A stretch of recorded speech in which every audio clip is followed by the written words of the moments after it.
तेजस्वी यादव की बिहार अधिकार यात्रा। जी हां, आज से बिहार अधिकार यात्रा का आगाज किया जा रहा है। आरजेडी नेता तेजस्वी यादव निकालेंगे ये यात्रा। तो जहानाबाद से यात्रा की शुरुआत होगी, वैशाली में इसका समापन होने वाला है। 13 जिलों को कवर करेगी बिहार अधिकार यात्रा, जिसमें बेरोजगारी, महंगाई, किसानों की समस्या अहम मुद्दे रहने वाले हैं। तो जनसभा और नुक्कड़ सभा से युवाओं को जोड़ने की कोशिश की जाएगी। बिहार विधानसभा चुनाव से पहले नेता प्रतिपक्ष तेजस्वी यादव ने एक बार फिर से जनता के बीच अपनी राजनीतिक मौजूदगी दर्ज कराने की तैयारी कर ली है।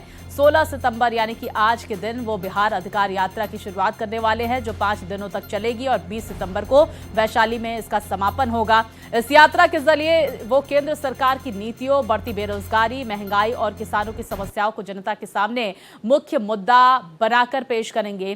तो ये यात्रा जहानाबाद से शुरू होगी और नालंदा, पटना, बेगूसराय, खगड़िया, मधेपुरा, सहरसा, सुपौल, समस्तीपुर और उजियारपुर सहित 13 जिलों से होकर गुजरेगी। तो तेजस्वी यादव का मकसद उन इलाकों में जाना है जहां पर उनकी पिछली वोटर अधिकार यात्रा नहीं पहुंच पाई थी।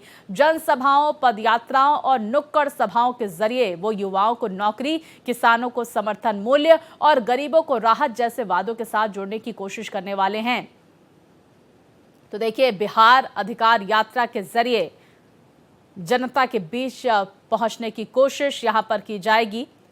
तेजस्वी यादव की तरफ से विस्तार से जानकारी के साथ मेरे सहयोगी आशुतोष हमारे साथ जुड़ गए हैं। आशुतोष, बिहार अधिकार यात्रा कितने बजे से इसकी शुरुआत जहानाबाद से होने वाली है और क्या कुछ मकसद, क्योंकि हम देख रहे थे हाल ही दिनों में एसआईआर का मुद्दा हावी होता हुआ नजर आ रहा था, लेकिन एक बार फिर से बिहार अधिकार यात्रा के जरिए तेजस्वी जो जनता से जुड़े मुद्दे हैं, चाहे बेरोजगारी की बात हो, शिक्षा की बात हो, ये तमाम मुद्दों को जनता के बीच लेकर पहुंचने वाले हैं बिहार अधिकार यात्रा के जरिए।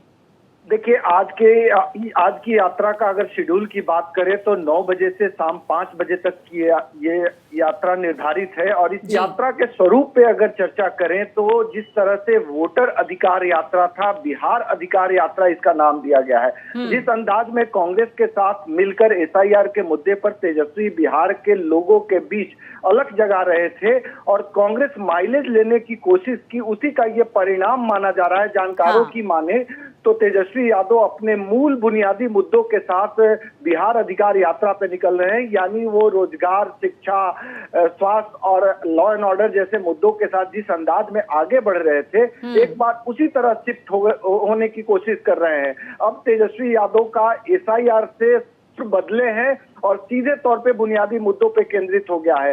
अब तमाम प्रेस कॉन्फ्रेंस में या मीडिया से रूबरू होते हुए उन मुद्दों को उठा रहे हैं जो पिछले 1-1.5 महीना पहले उठाया करते थे। तो आशुतोष, आपने बहुत ही महत्वपूर्ण पॉइंट बताया है कि कहीं ना कहीं जो वोटर अधिकार यात्रा है उसका माइलेज कांग्रेस ने लेने की कोशिश की और नेगोशिएशन पावर जो है कांग्रेस की कहीं ना कहीं बढ़ती हुई नजर आई चुनावों के मद्देनजर। और सबसे ज्यादा जो है, अगर हम देखें इस वोटर अधिकार यात्रा में राहुल गांधी का जिक्र हो रहा था, तेजस्वी कहीं ना कहीं पीछे बैकफुट पर नजर आते हुए नजर आ रहे थे। क्या यह भी एक वजह है कि बिहार अधिकार यात्रा के जरिए तेजस्वी ये बताने की कोशिश और जो माइलेज कांग्रेस लेना चाह रही थी सीटों के बंटवारे को लेकर, उस पर यहां पर लगाम लगाते हुए नजर आएंगे इस यात्रा के जरिए?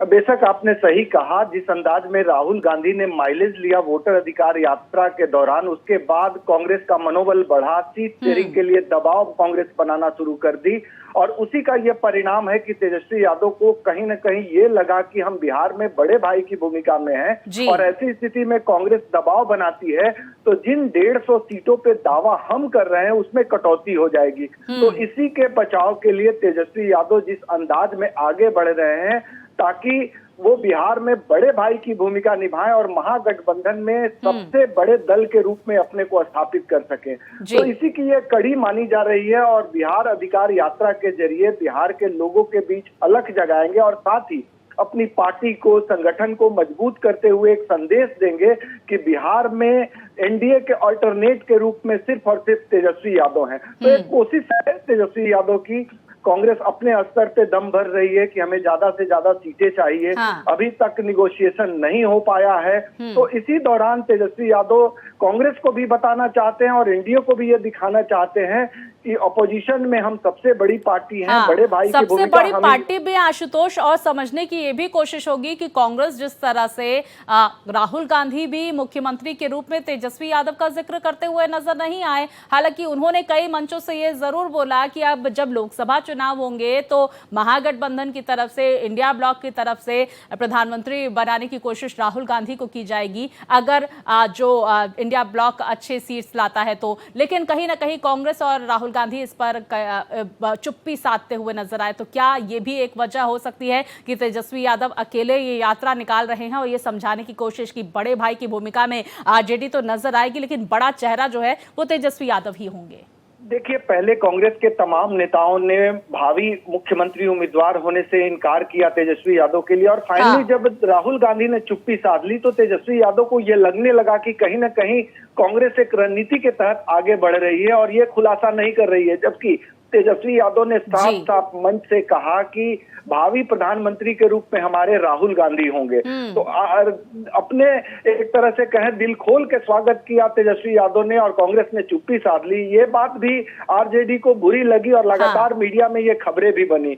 ये कई कारण हैं और इन तमाम कारणों का हवाला तो नहीं दिया आरजेडी ने, लेकिन अपना बचाव, अपनी मजबूती और बड़े भाई की भूमिका के रूप में आगे बढ़ने की कोशिश है। ये उसी का जुगत माना जा रहा है जिसके तहत तेजस्वी यादव आगे बढ़ रहे हैं। तो अभी भी खींचतान जारी है और सीट शेयरिंग को लेके जो चौतरफा दबाव है, लेफ्ट का अलग दबाव है, मुकेश सहनी का अलग दबाव है, कांग्रेस का अलग दबाव है। और बिल्कुल, और देखिए कहीं ना कहीं प्रेशर पॉलिटिक्स अब आगे खेलते हुए नजर आएंगे। तेजस्वी यादव बिहार अधिकार यात्रा को कितना सपोर्ट यहाँ पर मिलता है ये भी देखना महत्वपूर्ण होगा आम जनता का। बहुत शुक्रिया आशुतोष, जानकारियां हमारे दर्शकों तक पहुंचाने के लिए।